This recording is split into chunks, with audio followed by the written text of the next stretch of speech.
Good evening. My name is Mike, and today we're going to go over Chapter 4 of Leading Change by Kotter.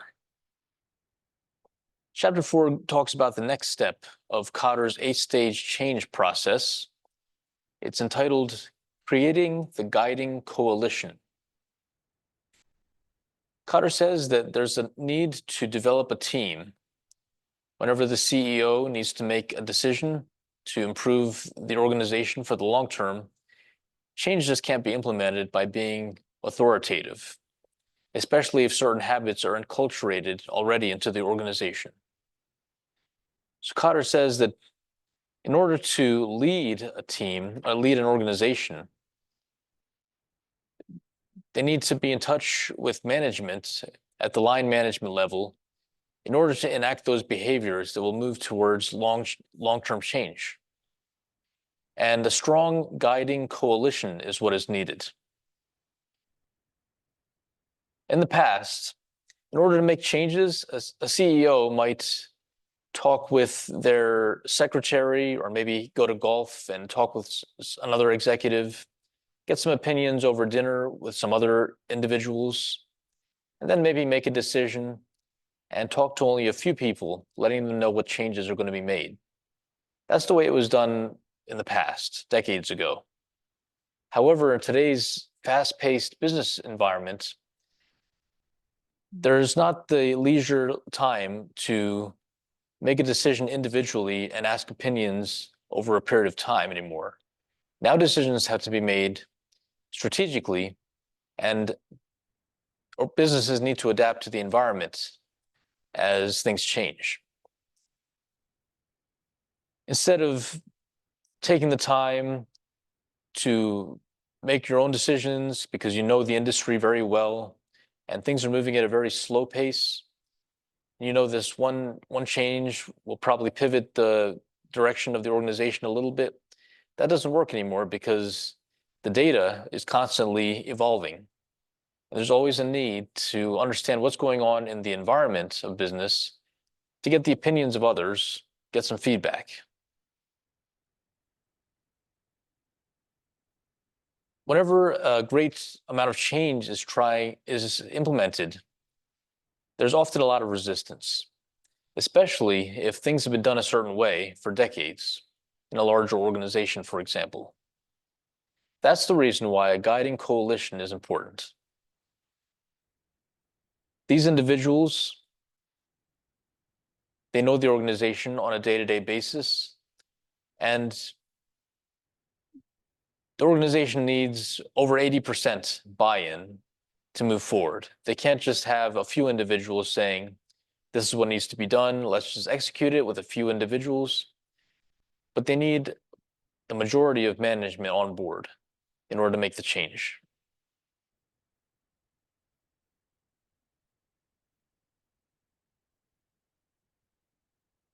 Kotter mentions that there needs to be trust developed within this team of a guiding coalition.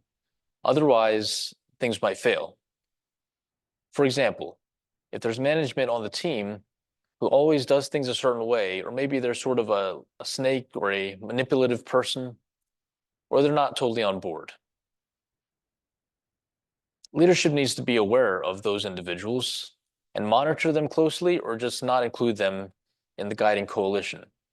Because anybody who doesn't put the organization ahead of their own agendas can be a roadblock, and there can be stagnation to growth.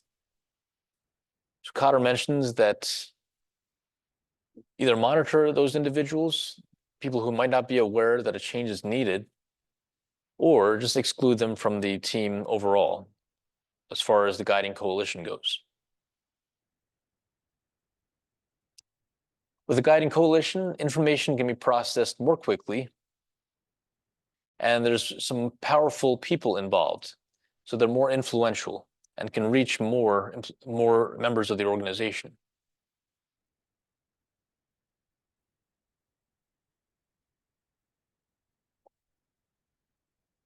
Kotter says that there's both a need for management skills and leadership skills. Management skills alone might lead to that day-to-day plan development. Maybe there's under-communication about the vision, but it's more about controlling what's happening now and not so much worrying about a long-term vision. At the same time, leadership can be so charismatic and they only see the vision, but they need to be realistic and work with the day-to-day to implement that vision. And that's why both management and leadership are needed. The management keeps the whole process under control, while the leadership drives the change. So there needs to be a good balance. And I encourage you to read this book. There's a lot of diagrams here, and just to get a better understanding of the concept of what Kotter's talking about, how there needs to be a balance of both the management and the leadership.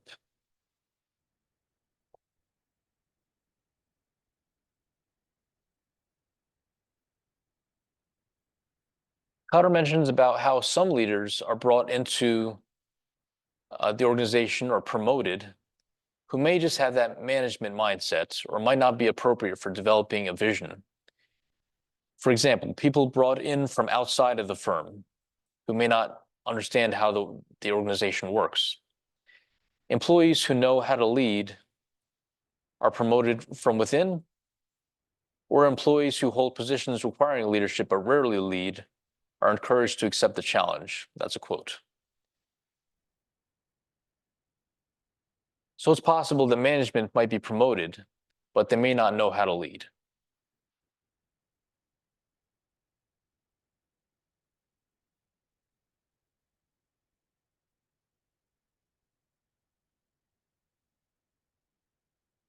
Kotter mentions again that trust is imperative, and we need to work with individuals on that guiding coalition who are realistic about their own sense of weaknesses or strengths and what they can bring to the table, perhaps subjugating their own self-interests for making the organization better, doing what's good for the long term of the organization.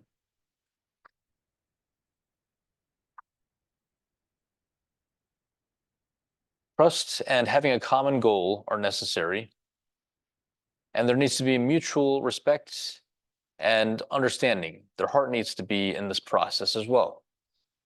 Caring associated with trust. One way that leadership has tried to develop trust amongst management in the past is off-site retreats. They may have a awards dinner or maybe some kind of a informal training where there's some kind of team building exercises. But then it's a one-time thing, and management goes back to work, maybe forgets about it, or doesn't really pass on the information, doesn't implement what they've learned. What Kotter mentions is that there needs to be ongoing interactions, maybe these kind of retreats, or perhaps more importantly, a follow-up and a mentorship. And that's where the idea of perhaps a servant leadership approach might come in.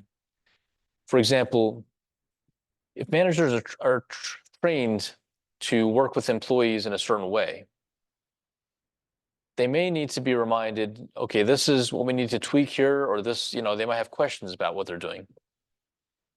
And so that's why following up, finding out what management needs, what employees need, it's not just a one-time training where they're going to be told what to do, but also mentorship along the road, and realizing that we'll get you to that point of being intrinsically motivated and assured of your ability to do the work, instead of just brushing it aside and forgetting about it. That's the way a manager or a leader can empower employees, by mentoring them and following up and meeting them where they're at.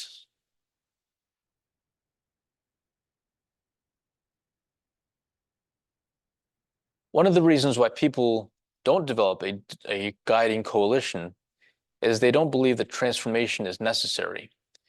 And that takes us back to Kotter's first stage of change, which is creating a sense of urgency, as was mentioned in the previous chapter. Without that sense of urgency, there's no need to develop a team that's willing to be on board with this change. And if there's no guiding coalition, if there's only one or two people that are really trying to drive the change, it's not going to happen in the long term. Some of the things that motivate individuals to be on this guiding coalition are commitment to excellence and a real personal desire to make a difference in their organizations. Instead of being committed to their own departments and not being trusting of others, management can meet with others from other departments and realize that that's one vision where they can all share and move towards that common goal.